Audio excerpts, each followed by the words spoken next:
Saat Vano berbincang dengan kakek Wira, Kinan akhirnya bangun. Dia membuka matanya perlahan dan menyadari bahwa dia berada di dalam sebuah ruangan kecil dan nyaman.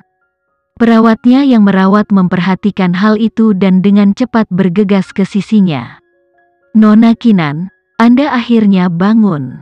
Bagaimana keadaan Anda?" Kinan menatap perawat sebelum mendorong dirinya sendiri. Dia kemudian menundukkan kepalanya untuk mempelajari kedua tangannya sendiri. Itu adalah jari-jarinya yang meruncing dengan garis-garis yang dulu dia benci. Dia menemukan mereka sangat berarti pada saat itu karena mereka miliknya sendiri. Itu milik Kinan yang asli. Dia akhirnya menatap tangannya sendiri.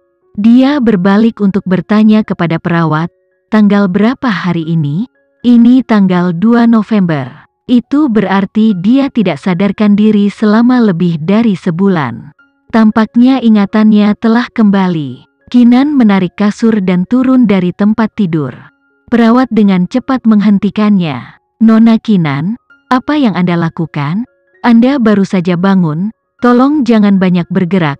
Aku ingin ke toilet," jawab Kinan lembut. Meskipun tubuhnya masih lemah, gaya berjalannya memiliki kepercayaan diri yang alami. Perawat itu mengamatinya dengan ekspresi penasaran. Dia merasa ada sesuatu yang berubah di dalam Kinan. Dia tampak sangat berbeda dari sebelumnya.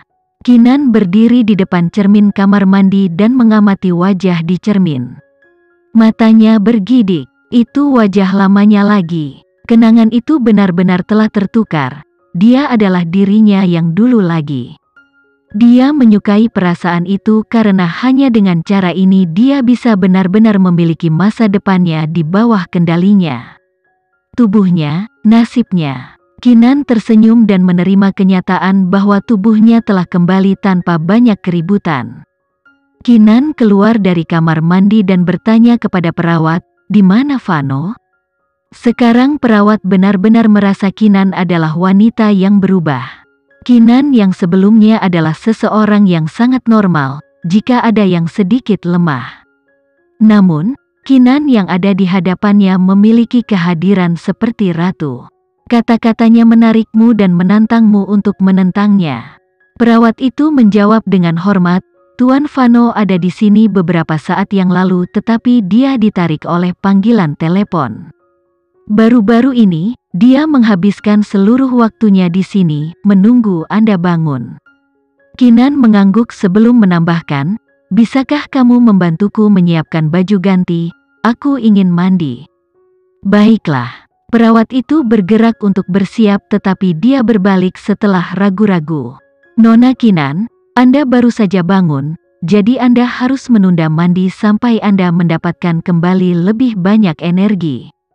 "Jangan khawatir, aku baik-baik saja," Kinan berkata sebelum kembali ke kamar mandi.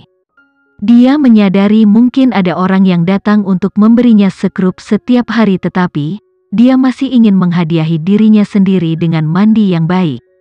Bagaimanapun, ini adalah tubuhnya sendiri dan dia telah mendapatkan apresiasi baru untuk itu. Setelah mandi, Kinan berganti pakaian baru dan makan semangkuk bubur. Dia langsung merasa jauh lebih baik. Dia menutup matanya saat dia bersandar di sofa. Udara di dalam ruangan membawa sedikit bunga dari luar. Dia merasa dilahirkan kembali, yang dalam beberapa hal, dia memikirkan kembali masa pernikahannya dengan Vano, perasaan jijik yang dia miliki untuk dirinya sendiri, ketidakberdayaan dan kesedihan. Tapi sekarang, Kinan menyukai dirinya yang sekarang. Dia senang dia telah kembali ke dirinya yang dulu dan dia bersumpah untuk menghargai dirinya sendiri tidak peduli apa yang terjadi di masa depan. Setelah seluruh episode, dia memiliki apresiasi baru tentang betapa enaknya menjadi dirinya sendiri. Untuk memiliki kendali penuh atas takdirnya sendiri, itu adalah hal yang paling berarti di dunia. Oleh karena itu, sejak saat itu, dia hanya akan menjadi Kinan, satu-satunya Kinan Aditama.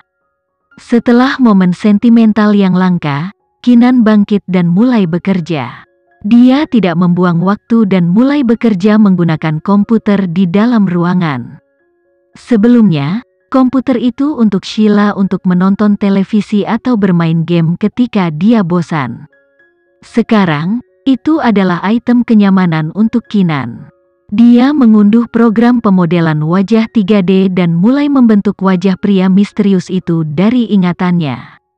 Saat Vano kembali ke villa kecil, dia menerima berita tentang pemulihan Kinan. Pertama kali pelayan memberitahunya, dia pikir dia sedang bermimpi. Setelah konfirmasi kedua dari pelayan, dia akhirnya percaya bahwa Kinan benar-benar terbangun. Dia dengan cepat berlari untuk menemuinya, ada mata air alami di langkahnya. Saat dia semakin dekat ke kamar Kinan, jantungnya berdetak kencang. Sudah lama sejak dia merasa sangat gugup. Vano merasa seperti anak kecil yang akan bertemu dengan kekasihnya. Dia mendorong pintu kamar hingga terbuka dan ketika dia melihat Kinan duduk dengan tenang di depan komputer, dia melepaskan nafas yang tidak dia sadari dia tahan. Dia menatapnya dengan intens, tidak mau mengalihkan pandangannya saat dia melangkah mendekatinya. Seolah-olah dia takut dia akan menghilang di depan matanya jika dia tidak benar-benar memperhatikan. Kinan mendengar langkah kakinya yang mendekat.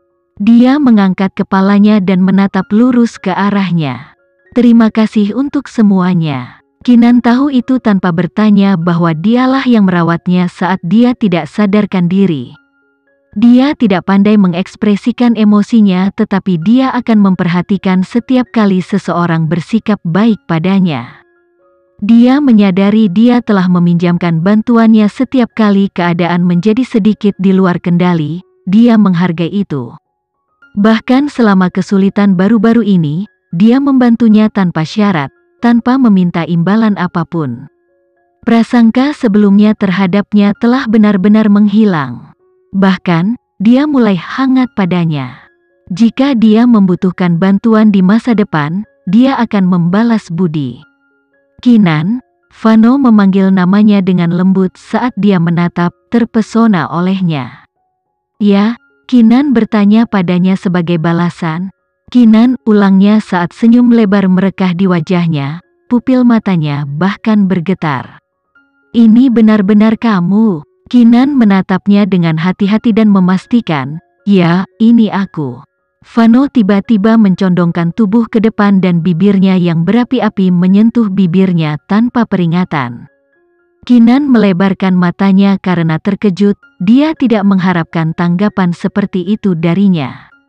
Ketika dia menyadari apa yang telah terjadi, dia mencoba menghindar tetapi tangan Vano mencengkramnya dengan erat.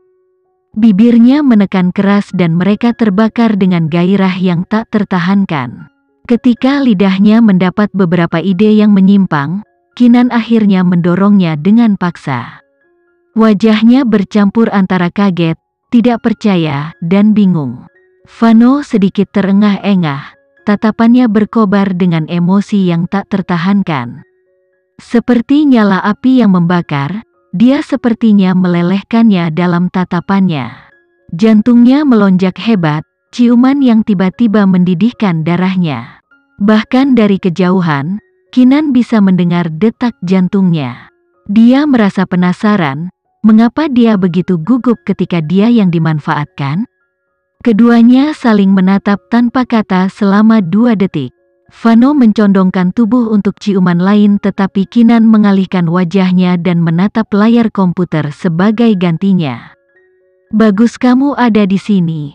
Lihat apakah kamu mengenali orang itu, katanya dengan suara tenang seolah tidak terjadi apa-apa. Vano masih belum pulih dari hasratnya yang tiba-tiba dan tak terkendali. Tatapannya beralih ke layar mengikuti kata-katanya. Itu dia, Vano menyipitkan matanya dengan ancaman. Wajah pria di layar itu sangat familiar. Udara di sekitar Vano dipenuhi dengan niat membunuh. Apa ini penculikmu? Vano bertanya dengan dingin. Kinan mengangguk. Itu dia. Apakah kamu mengenalnya? Siapa dia?